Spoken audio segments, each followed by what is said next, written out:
Welcome to the Genius Factory. Enjoy the video. In this video, I will explain how to make rock candy crystals. First, gather your materials. You will need 6 cups of granulated sugar, 2 cups of water, a saucepan, clean glass jars, and wooden skewers or cotton string. Next, prepare your growing sticks. Dip each skewer halfway into water, then roll it in granulated sugar to coat. This creates tiny seed crystals. Set these aside to dry for at least 1 hour.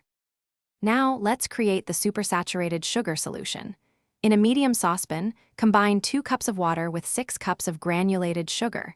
Heat this mixture to a boil over medium-high heat, stirring continuously until all the sugar completely dissolves and the liquid is clear. Once dissolved, remove the pan from the heat. Allow the solution to cool for about 20 to 30 minutes.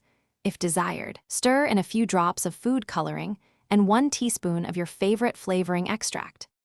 With your solution cooled slightly, carefully pour it into your clean glass jars, filling them almost to the top.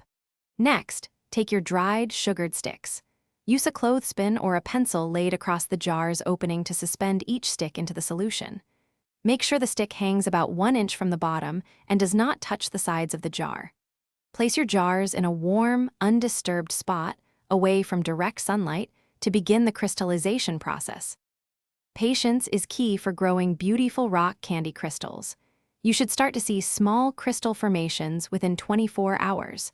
For the best results and larger crystals, allow them to grow undisturbed for 5 to 7 days. A thin sugar crust may form on the surface. Gently break this with a fork before harvesting. Once your crystals reach the desired size, carefully remove the sticks and let them dry for several hours on a clean surface before enjoying your homemade rock candy. Thanks for watching. If you found this helpful, don't forget to like and subscribe.